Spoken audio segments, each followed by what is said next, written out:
오늘 본박싱 사실 좀 무거운 주제인데 우리가 가슴 아프고 분노가 치미는 사건 자체보다는 그렇죠. 거기서 터져 나오는 말들과 우리 정부가 대책이라고 내놓은 좀 이상한 방향성에 대해서 얘기를 주로 해봐야 될 것 같습니다. 서울 서희초등학교에서 아시다시피 7월 18일에 교사 한 명이 1학년 담임이고 초임이죠. 심지어 굉장히 젊은 교사가 교내에서 스스로 목숨을 끊으면서 지금까지도 사실 굉장히 충격이 큰 상황입니다.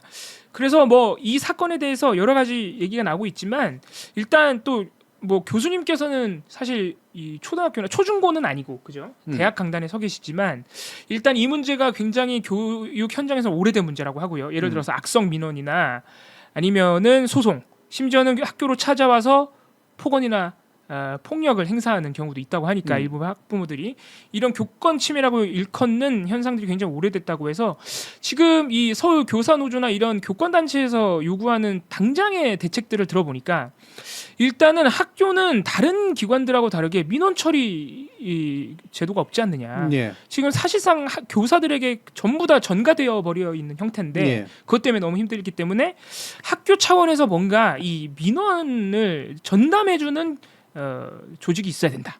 이게 일단은 실질적인 대안으로 조금 요구가 되고 있고 그거하고 조금 이제 또 제도적으로 나아가면은 이 학생들끼리의 학교 안에서의 문제, 예를 들어서 학교 폭력 같은 경우는 최대한 학교 또는 교육청 안에서 교육적으로 해결하도록, 그러니까 소송까지 안 가도록. 근데 지금 이것도 소송으로 많이 가죠. 학교폭력 대책위원회가 있는데 이게 학부모와 교사 간의 갈등으로 넘으면 그런 중재제도가 하나도 없다는 거예요. 그래서 곧바로 소송으로 넘어가 버린다. 심지어는 학교에서도 잘 보호를 안 해줘서 이게 또 학생에 대한 아동학대 신고 의무가 학교에 있다 보니까 학교가 교사를 사과를 빨리 하라거나 합의금을 주라거나 종용하다가 아니라 그러면은 학교가 고소를 해버리는 아동학대로 신고죠. 신고. 이런 경우가 있어서 빨리 학폭위와 비슷한 교사를 위한 제도가 있어야 된다. 이런 게 이제 실질적인 대책으로 꼽히고 있습니다. 물론 교권보호위원회가 있대요. 예. 근데 이번에 나오는 여러 사례들도 보니까 교권보호위원회가 거의 역할을 안 하는 것 같아요. 그렇죠. 예, 잘 열리지도 않는다 그러고 예. 그런 문제가 있어서 이런 게 이제 실질적인 대책인데 화면을 보겠습니다. 지금 우리 정부는 뭘 대책으로 꼽고 있느냐? 이제 이것도 이미 많은 분들이 알고 계시죠? 예, 우리 그 이조 교육부 장관 그리고 윤석열 대통령 그리고 여당이 모두 진보교육감과 전교조가 만든 학생인권 조례 때문에 이런 교권 침해가 발생하니까 학생인권 조례를 폐지 또는 축소해야 된다라는 방향으로 가고 있습니다. 예. 이게 지금까지의 뭐라고 할까요? 경위라고 할까요? 예. 그렇게 좀 정리를 할 수 있겠습니다. 예. 지금의 그 정부 여당에서 얘기하는 그런 방식이 바로 이제 진보교육감 그리고 학생인권 조례의 문제점으로 이제 바로 그냥 얘기해 버리는 것이 너무 단순하고 문제가 있다. 네. 일단 이렇게 이제 보시는 거잖아요. 근데 이들이 하는 얘기 가운데 네. 나름대로 들을 만한 얘기는 혹시 없었나요? 학생인권 조례 관련해서요, 아니면 다른 대책들 관련? 다른 대책 관련해서. 다른 대책 관련해서는 그러게요. 제가 이렇게 하면 또 왜곡이 되네. 음. 다른 대책도 정부에서 다 얘기를 했습니다. 안 한다는 게 아니에요. 교육부 같은 경우. 근데 사실 교육부가 그래서 더 이해가 안 가는 건데 7월 21일에 사회부 이조 교육부 장관이 갑자기 학생인권 조례를 맨 처음에 꺼냈단 말이에요. 근데 7월 20일까지만 해도 교육부가 어떤 입장을 내놨냐면은 교원지법을 빨리 개정해야 된다. 그리고 초중등 교육법도 개정을 해야 된다는데 그게 무슨 내용이냐면 사실 약간 논란이 있는 것도 있습니다. 예를 들어서 막 교사가 정상적인 수업을 하고 있는데 애가 막 난리를 피우거나 심지어 요새는 선생님을 때려. 이런 교권 침해를 벌인 학생의 이 문제를 학교생활 기록부에 남긴다라는 대안이 하나가 있고요. 그리고 또 하나는 정당한 교육활동이라는 게 입증이 되면 아동학대로 고소가 돼도 신고가 돼도 면책을 주자. 네. 이런 것들이 이제 교원지휘법 또는 초등등 교육법 개정안으로 논의가 되고 있어요. 그래서 그거를 교원단체랑 같이 7월 20일 날 교육부가 하자 해놓고 그 다음날 갑자기 이시호 교육부 장관이 나와가지고 학생인권 조례 때문이라고 해버리니까 예. 사실 그것도 좀 이상한 부분이죠. 예. 전날에는 제대로 된 얘기를 하다가 갑자기 인권 조례를 들고 나오니까. 네, 그 부분이 이제 그나마라도 인권 조례를 가지고 문제 삼는 것보다는 조금 나은 거긴 한데. 그렇습니다. 예. 근데 이제 사실은 이 부분에서 법률 부분을 건드려야 된다. 사실은 조례 이전에 예. 이 측면에서는 좀 낫지만 예를 들면 그 부분에 대해서 제가 견해를 하나 또 여쭈면 학생생활기록부에 기록하는 것이 네. 약간 찬반 논란이 있잖아요. 네, 최근에 지금, 교총이 바로 오늘인가 오늘이죠 아직은 막 갑자기 긴급 설문조사를 했는데 교사의 한 3만 명 정도한테 이제 긴급 설문조사를 해서 그 중에 80%인가가 동의한다. 찬성한다고. 예, 이렇게 나왔잖아요. 예. 그러면 그게 어느 정도 나름대로 타당성이 있다고 봐요. 일단 이거는 음. 제가 기사를 이미 봐버린 바람에 네. 제 생각이 오염된 것 같은데 네. 제 생각이라 하긴 뭐하고 네. 제가 알기로 교총에 그거는 좀 이상한 것 같아요. 이거 여론조사가 그렇게 80% 나오기가 근데 요새 상황인 만큼 교사들이 또 그렇게 느낄 수도 있겠지만 일단 수가 3만이기 때문에 적은 예. 수는 아니니까 나름대로 예, 있는데 의미가 물론 있을 것 같지만 이거를 답한 사람들이 다 뭔가를 되게 긍정적으로 답하고 싶어서 답한 사람들이 했을 가능성이 저는 높긴 조금 하죠. 그런 측면도 있다고 생각하는 게 왜냐하면은 교사들 내부에서도 그건 굉장히 갑론을박이 사실 심하다고 읽었거든요. 다른 예, 기사에서는 그 여론조사 나오기 전에 음. 왜냐하면은 이게 학교생활기록부에 기재를 한다고 해서 그게 실질적인 효과가 없을 것이라고 좀 회의적으로 생각하는 교사들이 네. 많대요. 그러니까 그러니까 물론 그거를 학교생활기록부에 작성하는 것 자체도 교육적으로도 딱히 좋지가 않다. 네, 예, 교육적으로는 그렇고. 예, 학생한테도 어느 정도 낙인 효과가 될 수도 있고 그리고 우리가 항상 얘기하는 거지만 억울한 상황이 있을 수도 있다. 뭐 네. 이런 논란이 있는데 실질적인 효과도 사실 기대하기 어렵다. 우리가 학교 폭력이 저희 학교생활기록부에 쓰는데 학교 폭력 줄어들고 있느냐 이런 좀 회의적인 반응이 있다 그러더라고요. 네, 그렇죠. 그리고 네. 사실은 더 중요한 문제는 그렇게 했을 때 불복하는 사람이 어떤 행동을 또 할 소송을 거냐. 한다. 소송을 하죠. 예, 결국은 소송을 막을 수 네. 없다. 결국엔 지금 사실은 선생님이 돌아가시게 된 중요한 이유 중에 하나가 학부모 갑질도 있지만 이런 게 뻑하면 법률적으로 문제를 끌고 가고 그리고 특히나 서초동에서 문제가 생긴 이유가 이른바 법률 전문가들이라고 생각되는 사람들이 많이 살고 스스로 보기에 선생님은 조리거든. 맞아요. 예. 법률의 관점에서 네. 보면 내가 니들보다 훨씬 많이 알아. 이렇게 생각하는 분위기가 있고 돈도 그렇게 동원할 네. 수 있는 돈이 있는 사람들이고 자기가 직접 법조인이 아니라도 친구 법조인들 많겠지. 네. 그러니까 선생님에 대해서 너는 나한테 한번 개기면 법률로 너 싹 다 죽여놓을 수 있어. 최소한 괴롭게 할 수 있어. 라고 하는 게 가지는 엄청난 스트레스. 네. 그죠? 이 부분이 저는 핵심적인 문제라고 맞아요. 보거든요. 지금에서. 소송이 엄청 급증을 했더라고요. 최근 한 3, 4년 사이에. 그러니까. 네. 이거를 그러니까 생기부에 적도록 하면은 그거를 행정소송 안 하겠냐고. 오히려 소송이 더 늘어나겠네. 그렇죠. 그래서 사실 교사들끼리도 갑론을박이 물론 일박이 있죠. 있는 거 꼭 교육적인 측면이 아니더라도 교육적이지도 않을 뿐더러 실제로 선생님들한테도 상당히 지금에 있는 문제를 훨씬 더 가중시키는 문제가 될 가능성이 높다는 거죠. 그러면은 그거는 그러니까 이게 법 개정도 완전한 해결책은 아닌 게 아동학대로 신고됐을 때 면책 주는 것도 마찬가지겠네요. 마찬가지죠. 왜냐면은 면책을 준다는 것 자체가 이미 소송으로 넘어가 있는 상태란 얘긴데. 그럼요. 예. 그러면은 사실 예를 들어서 소송을 제기한 학부모 입장에서는 계속해서 불복해서 상고를 할 것이고 예. 그런 상황까지 갈 수도 있겠죠. 그렇죠. 이게 사실은 아동학대에 관련된 거나 학교 폭력에 관련된 거나 다 이제 소송으로 가버릴 수가 있잖아요. 학폭위로 네. 가더라도 소송 갈 수 있고. 네. 소송 가면 우리 지난번에 정순신 사건으로 날 수 있었지만 굉장히 기간 오래 끌면서 엄청나게 괴롭게 네. 만들 수가 있잖아요. 근데 이 과정에서 어떤 일들이 벌어지게 되느냐면 사실은 아동학대 관련 처벌에 관련 법률은 핵심이 교사나 이런 사람들에 대해서 무고를 하더라도 무고죄를 묻지 않도록 돼 있다. 맞아요. 예. 핵심적인 게 예. 필요한 부분이 있죠. 약자기 때문에. 그렇죠. 근데 이게 사실은 소송을 남발하게 만드는 굉장히 중요한 이유가 되는 것도 사실이거든.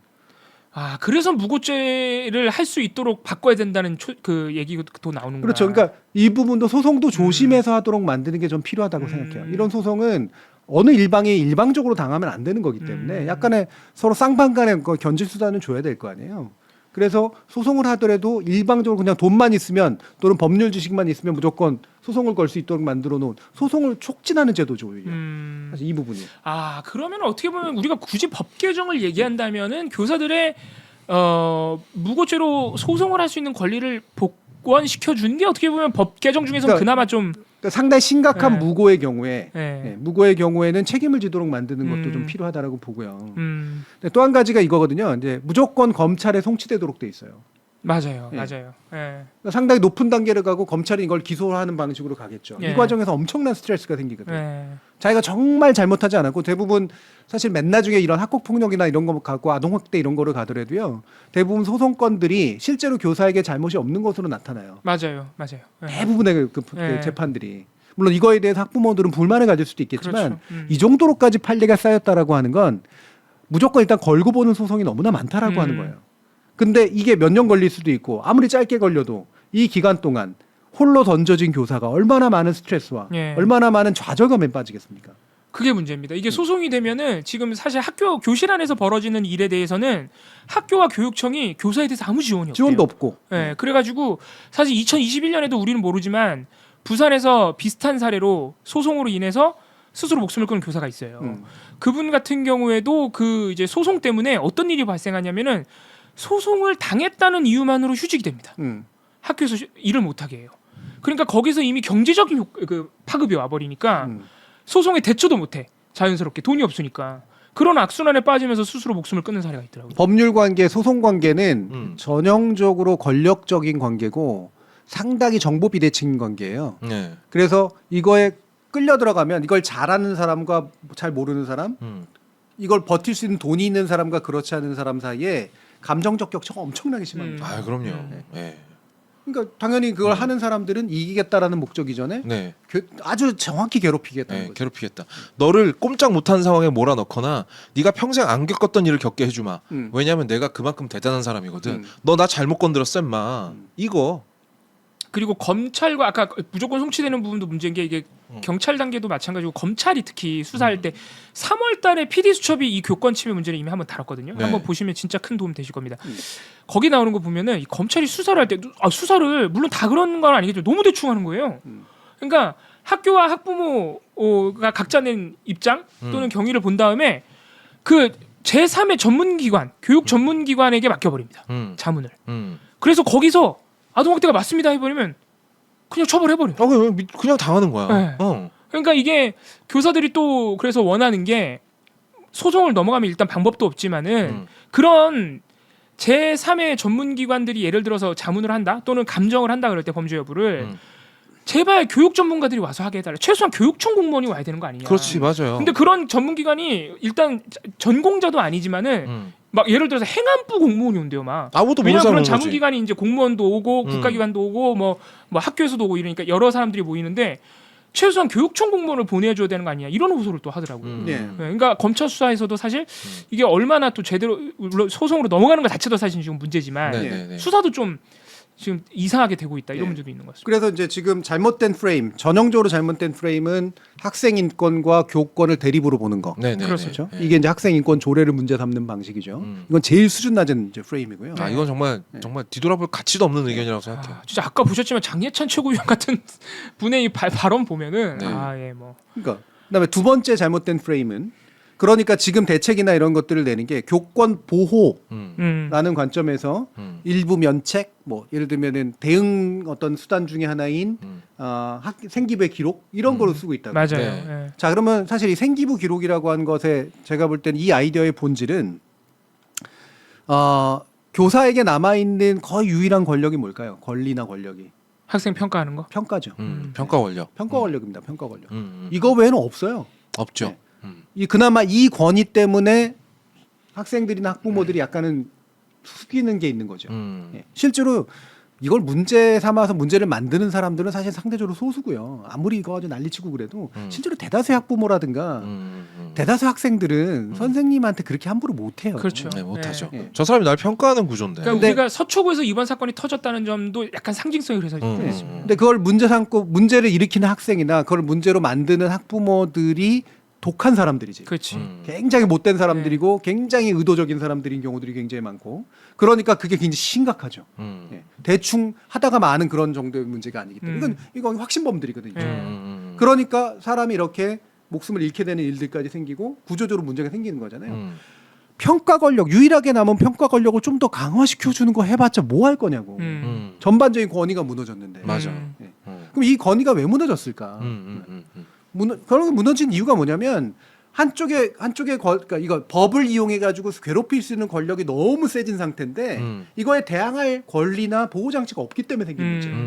균형이 안 맞는 거야 지금. 야, 그럼 이거는 꼭 교사만의 문제는 또 아니네. 그렇지. 그렇죠. 네. 제도의 문제죠. 그러니까 사법 뭔가 사법권이 전반적으로 비대해져 있군요 지금. 그렇죠. 이 문제를 다 악의 관점에서 바라보면 네. 다 악마들이 있어요 어딘가에. 그러니까. 근데 현재의 문제를 만들어낸 어떤 여러 가지 그 것들 가운데 딱 본질만을 뽑아서 얘기하는 거 참 어려운 일이에요. 그러니까. 제가 그래서 이걸 다루는 걸 약간 주저했던 이유도 있고요. 너무 단순화할 가능성들이 좀 있기 때문에. 그러니까 저도 이거를 계속 쓰면서 그러니까 공부를 하면서 계속 걱정이 되는 게 우리가 이런 일부 학부모들 때문에 아까 우리가 잠재 얘기도 했지만은 모든 학부모를 또 그렇게 생각하면 안 되거든요. 그럼요. 그래서 자꾸 학부모와 교사의 대결로 이거를 몰고 가면 안 되거든요. 그래서 저는 그 본질적인 법조 카르텔 생각을 하지도 못하고 그나마 정부가 법 얘기라도 한 게 어디냐 이런 생각을 많이 했어요. 예. 그래도 법 개정 얘기를 하는구나 교원단체랑 같이 예. 이런 생각을 했는데 사실 법 개정 얘기도 법조 카르텔이라는 본질적인 문제로 들어가면 오히려 방해가 될 위험이 크네. 예. 그잖아요. 그럼요. 소송을 더 예. 부추긴다는 거 아니에요. 그렇죠. 그러니까 지금 정부가 내놓은 대책이라고 하는 것의 문제라고 하는 게 바로 핵심인 그거예요. 아니 지금 교사들이 대항권이 없어서 생기는 법으로 자꾸 문제 삼는 사람들에게 대항권이 없기 때문에 죽어줘야 되고 내내 해야 되고 그렇죠? 교권보호위원회 같은 것도 못해. 왜 소송 들어오니까 그러면 바로. 네. 그러니까 학폭이나 뭐 아동폭력이나 생활지도에서도 함부로 애들한테 못해. 왜냐면 혹시라도 이 중에 일부가 나쁜 사람이 딱 해서 소송으로 걸어버리면 맞아. 그때 내 커리어 끝나는 거거든요. 네. 나쁘고 권력 있는 사람이 있으면 어떡해. 네. 그러니까 주변에서 그걸로 당하는 사람도 많이 보고 나는 당하고 싶지 않고 그러니까 옆에서 교사들이 못 도와줘. 네. 같이 보호를 못 해준다고. 네, 네, 나도 네, 같이 네. 끌려 들어가니까. 주저주저하게 만들고. 그러니까 교사들은 다 개인으로 쪼개버렸어요. 그래서 제가 공교육 카르텔 얘기했지만 카르텔이 아니야. 개인으로 쪼개졌고 맞아. 힘없는 개인으로 쪼개진 네. 상태. 아무것도 안 도와준다는데 뭐 학교가. 근데 여기에 법률을 좀 알고 있고 법률을 동원할 수 있는 사람들이 다수는 아니지만 소수가 기가 막히게 이 수단을 이용해.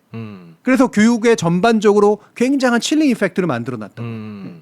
그러면 굳이 단순화 시켜보면 현재의 제도가 교사들을 개인으로 무력한 개인으로 쪼개놓은 상태에서 이들을 압도할 수 있는 소수의 법적 권력들 법을 활용하는 권력들이 전체 교육을 굉장히 짓누르고 있는 상태가 돼 있는 거죠. 야 법조 카르텔 문제 크네. 그래요. 그리고 이 법조 카르텔의 정말 최악인 점은요.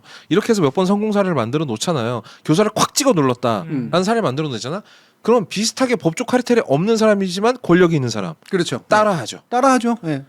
누구한테 조언을 얻어서 법조 카르텔에 있는 훨씬 사람한테 근거를 조언을 얻어가지고. 상당히 그 냉각 효과가 있기 때문에 냉각돼 있고 개인으로 쪼개진 사람들은 무섭거든요. 이제 네. 그때부터는 네. 트라우마가 생기고. 그러니까 되도록이면 좋게 넘기려고 그러고 내가 참으려고 그러고. 음. 이번에도 돌아가신 교사라든가 이 주변에 있는 동료 교사들의 얘기도 보면 그냥 내가 참자가 맞아요. 되게 많잖아요. 대부분 그렇대요. 예. 그러면 아유 그걸 옆에서 도와주지 왜 그거를 참게 만들었어 또는 우울증이 있었던가 이따위 얘기를 하는데 일 당해 보셔야 돼요. 이런 그러니까 분들은. 안 당해봐서 그래. 개인으로 무력하게 내가 개인이 됐을 때 사람들이 자책하게 된다고. 네. 우울증은 그런 데 생기는 네. 거예요.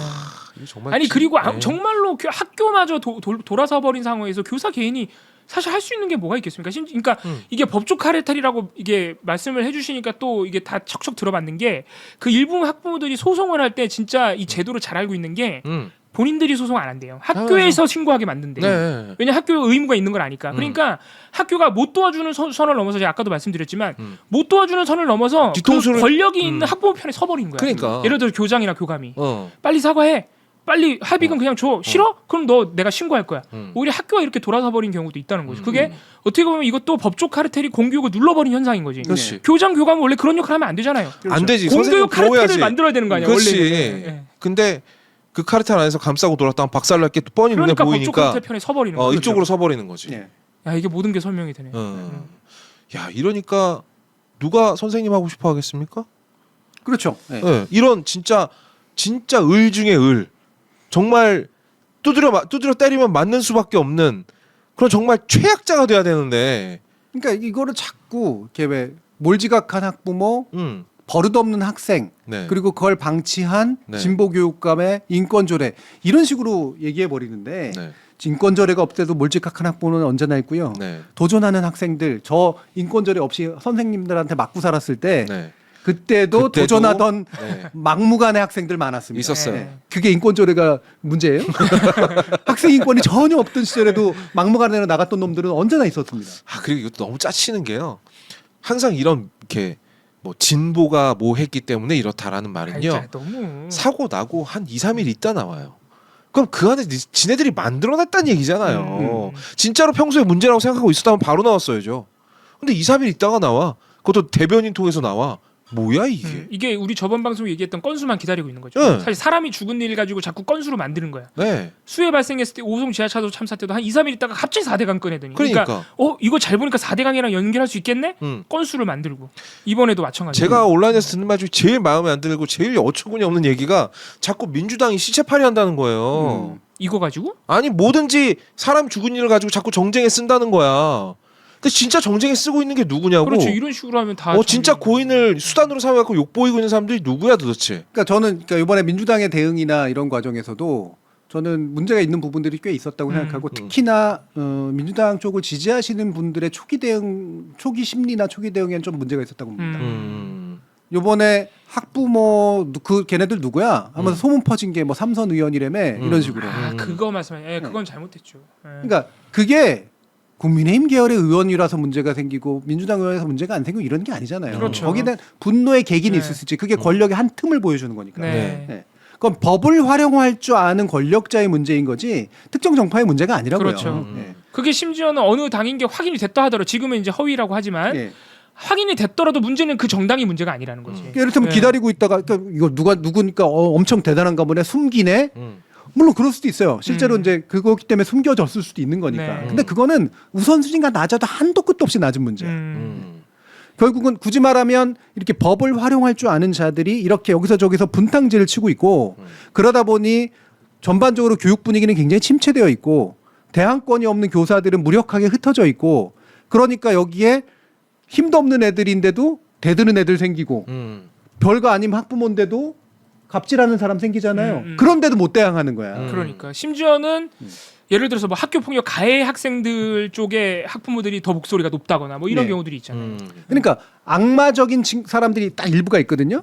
그리고 그들이 성공하잖아요. 그러면 되게 악마가 아닌 평범한 사람들의 악덕이 올라와요.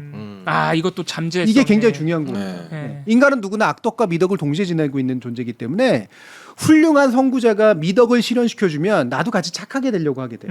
그리고 거기서 힘을 얻어. 근데 진짜로 못된 놈이 힘을 얻잖아요. 네.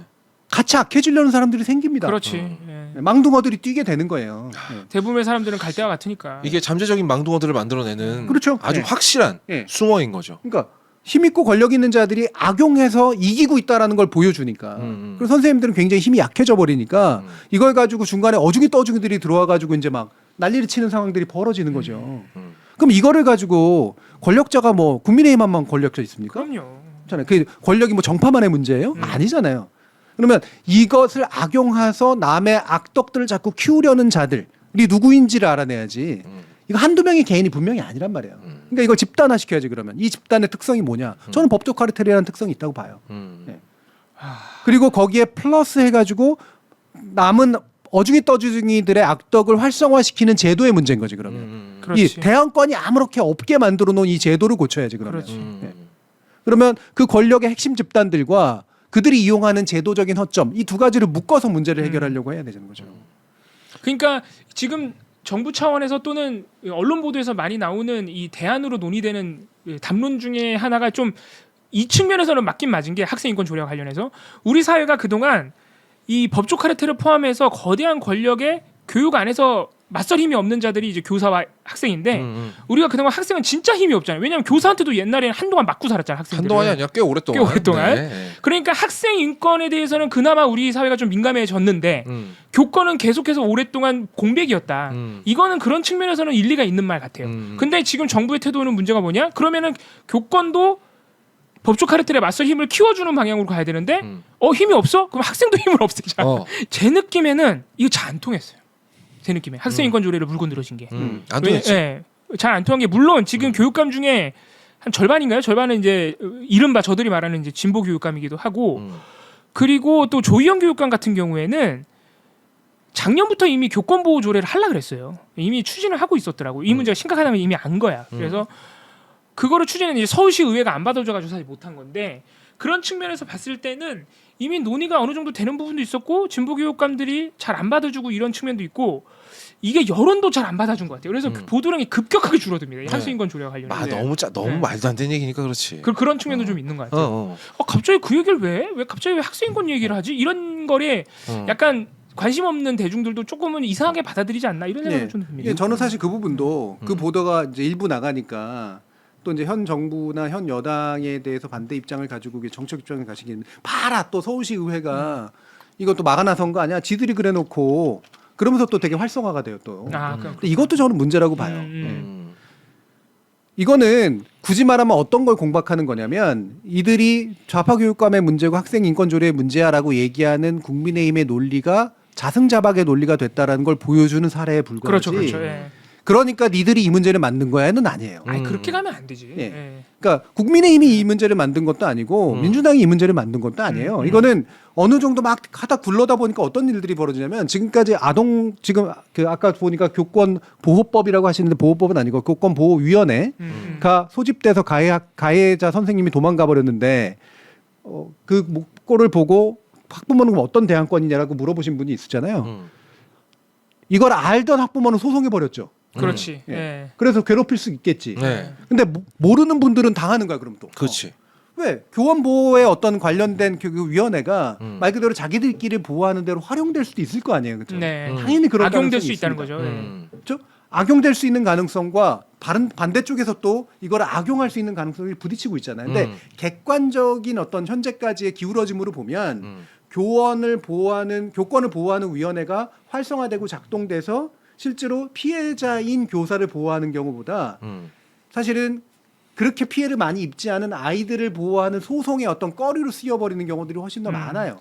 그래서 실질화가 안 돼 있다는 예. 얘기죠. 그러니까 개별의 억울한 사안만을 대립시키면 어떻게 되냐면 선생 대 학생, 선생 대 학부모 자꾸 이런 식의 싸움이 그러니까 된다. 개별 간의 싸움으로 자꾸 붙이면은. 예. 근데 예를 들면 보세요. 이게 아동 폭력에 대해서 무고를 사실 인정하지 않거나 무조건 검찰이 송치하게 만든 거 그 당시로서는 굉장히 진보적이라고 표현받던 그렇죠. 그때는 대안이었어요. 실제로 교사들이 예를 들어서 학생들을 때리거나 충분히 이런, 그럴 수 이런 있고 일들이 그렇죠? 있었으니까. 아동학대가 일어날 수 있는 현장 네. 중에 하나가 교육 현장이긴 네. 하니까 네. 그래서 그 부분에 대해서 고민해서 약간은 적극적인 조치를 취한 거 아닙니까? 근데 이 조치가 사실은 일부에선 역효과를 불러일으킨 부분들이 있다라고 하는 것들이 이제 드러나고 있는 거잖아요. 좀 과한 면들이 좀 그렇죠. 있었던 거고. 그러면 법을 조정해야 돼. 예를 들면 학교 폭력에 관련된 법률 우리는 바로 얼마 전까지요. 정순신 사건 나고 우리 넷플릭스 드라마 보고 막 이럴 때 네네. 그때는 어땠습니까? 학교 폭력 가지고 난리치면서 선생님들이 그렇죠. 문제고 거기에 드라마 나온 선생님 문제고 또 이러지 않았어요? 네. 또 얼마 전까지만 해도 교직은 다 꿀보직이고 방학 가지고 있고 맞아, 돈만 맞아. 벌고 있고 막 연금 빵빵하고 냉수하고 막. 조소하고 그러지 않았습니까? 그런데 또 갑자기 또 교사들을 위해서 또 막 이게 동일인인지는 모르겠지만 동일인인 경우도 왔다 굉장히 갔다 많을 한다는 겁니다. 거예요. 네. 문제는 복잡하다고. 복잡하고 개별 케이스로 보면 다 억울해요. 하지만 전체 케이스를 보면 분명히 구조는 어느 한쪽으로 좀 더 많이 기울어져 있습니다. 그러면 이 구조에 기울어진 문제들을 어떻게 해결할 것인가가 문제의 대안이 돼야 되는데 지금도 민주당이나 이런 쪽에는 사실은 약간은 자유주의 교육관. 학생들은 훨씬 더 자유롭게 인권 보호를 받으면서 풀어놔줘야 되고 그들의 어떤 능력을 교사들이 최대한 발양할 수 있도록 만들어줘야 되고 이게 정교조의 가치였죠. 저도 정교조의 가치에 동의했던 사람이고 동의합니다. 지금도. 하지만 그 교육관으로 현재의 교육 문제를 풀 수는 없다고 봐요. 그렇죠. 솔직히 네. 말하면 지금의 교육은 훨씬 더 복잡해졌기 때문에. 그래서 인간화 교육이라고 이제 표현을 썼던 그 부분이 굉장히 좋은 이상이자 가치지만 현재 한국 교육의 문제를 해결하는 데는 사실은 한계가 있는 그런 약간은 이념적에 좀 더 가까워진 그런 측면들이 분명히 있거든요. 현실의 문제로 자꾸 풀어야죠 그러면 네. 이제. 근데 이 현실의 문제를 풀려고 하는 부분에서 되게 주저해요. 한편에서는 여전히 약간은 좀 이상적으로 학생들을 바라보고 이상적으로 학교 문제를 풀려고 하는 그런 태도가 저는 민주당 의원들 안에 일부 있다고 봅니다. 모르는 사람들이 대부분이고 민주당 안에도. 근데 그러다 보니까 약간은 무능력한 대응들이 좀 나와요. 현재 문제에 있어서. 그러니까 서로가 문제가 있다, 서로가 악마다라고 얘기하는 방법으로는 이 문제 해결이 안 되거든요. 정책을 더 좋은 정책을 내므로써 이 문제를 극복하려고 하게 해야죠. 근데 자꾸 되게 수준 낮은 방식으로 공격하고 쉴드 치고 이런 식으로 하다 보니까 이 문제가 꼬이고 있는 거라고. 교사의 문제도 제대로 해결해주지 못하면서 학생의 인권의 문제도 사실은 실효성을 갖지 못하게 만드는 그런 맞아요. 문제들 이렇게 돼버리는 거지. 네.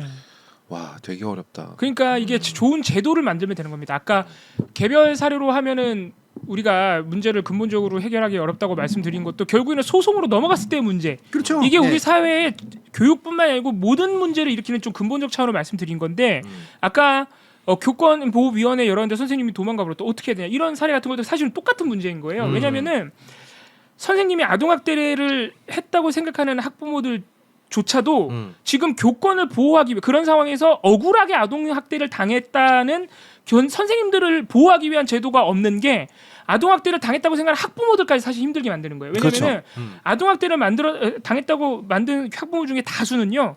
학교 안에서 처리하고 싶어해요. 네. 아까 저희가 말씀드렸지만 그렇죠. 소송으로 가는 그 소수의 권력들이 지금 이 문제를 네. 맞아요. 사람까지 죽게 만든 건데 대부분의 사람들은 소송까지 가고 싶어하지 않습니다. 그래서 학교 안에서 해결하고 싶어하는데 학교 안에서 학교가 협조 안 하거나 선생님이 아까 그 사례처럼 예를 들어서 교권보유인을 도망가 그러면은 신고 외에는 방법이 없어요. 그러니까. 예. 네. 그러니까 학생들끼리 학교 아까 말씀드렸지만 학생끼리 학교 폭력은 학폭위가 어쨌든 있습니다. 네. 어쨌든 간에 그 소송 가기 전에 한 단계가 있는데 지금 학부모와 교사 간의 갈등에 그 중재 장치가 없다는 문제가 선생님들만 힘들게 하는 게 아니라 학부모들도 아동학대로 당했다고 생각하는데 왜 학교가 다 도망가지?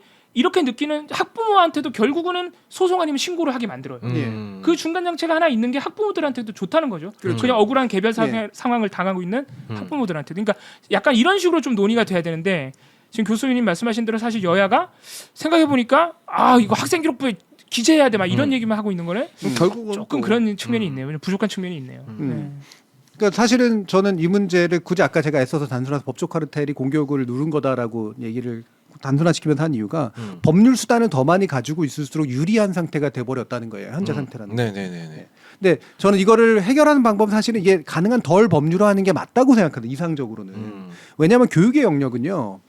이게 일반적인 개인 대 개인의 영역, 민사의 영역하고는 또 굉장히 다르고 행정의 영역하고 또 달라요. 행정은 우리가 선출자를 뽑아서 선출자가 관료들을 통제하는 시스템이잖아요. 책임지고. 지금 교육이 약간 그런 시스템이 됐거든. 교육감은 우리가 직선을 해서 그들이 교육 관료들을 통제하는 그런 방식으로. 근데 선생님은 교육 관료만이 아니거든. 아니지.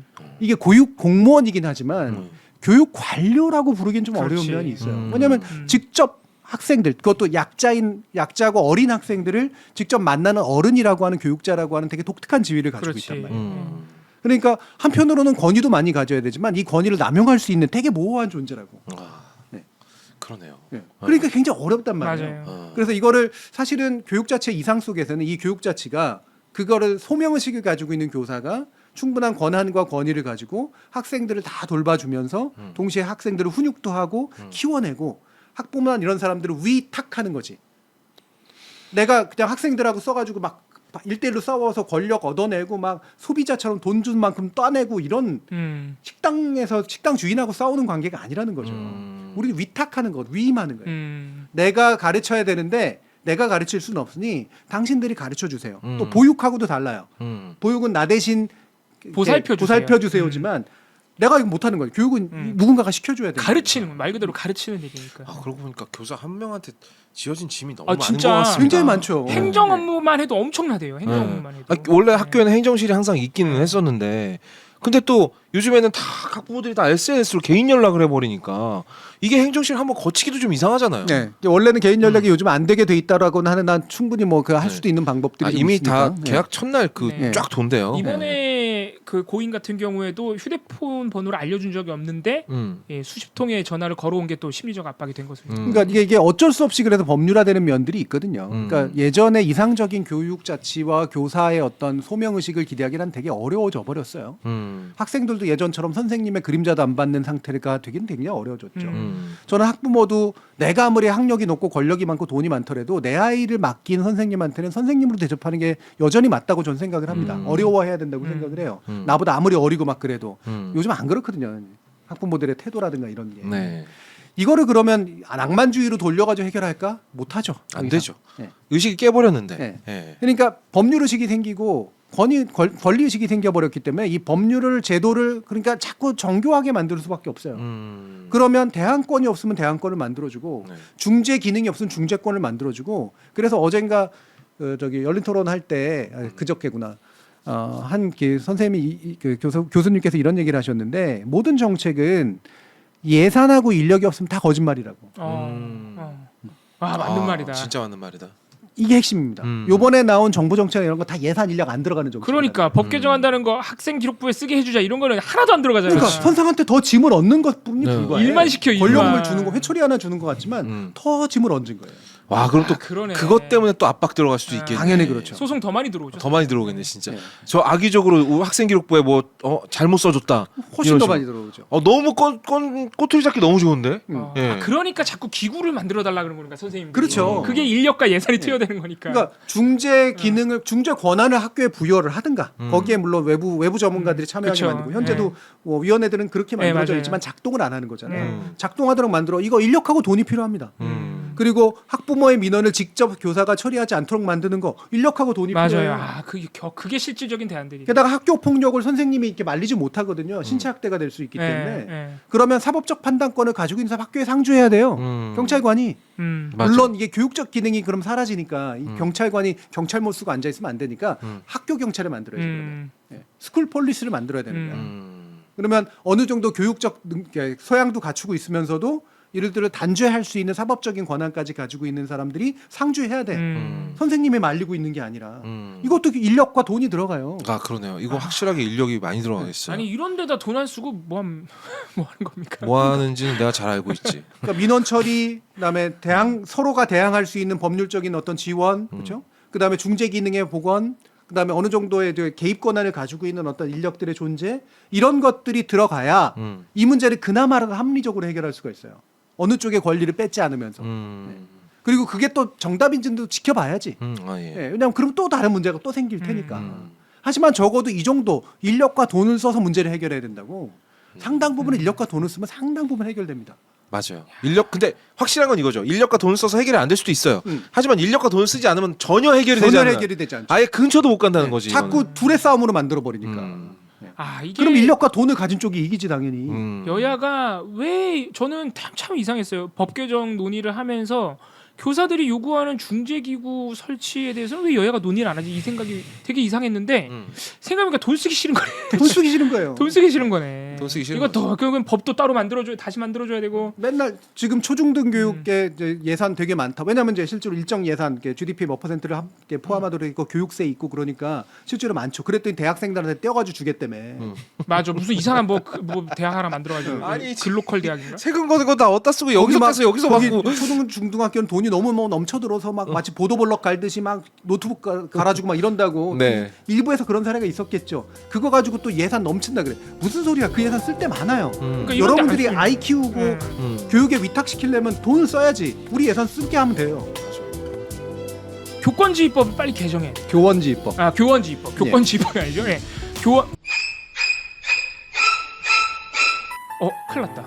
잘못 썼죠? 잘못 썼어. 뉴스레터에. 여러분 죄송합니다. 레터에다 다 교권지휘법이라고 쓴 것 앞에는 같아. 교원지휘법도 있고 뒤에는 교권지휘법으로 돼 있어서 아마 대부분 죄송합니다. 아실 거예요. 예. 그 정도는. 교원지휘법입니다. 교원지휘법을 빨리 개정해야 된다. 그리고 초중등 교육법도 개정을 해야 된다는데 그게 무슨 내용이냐면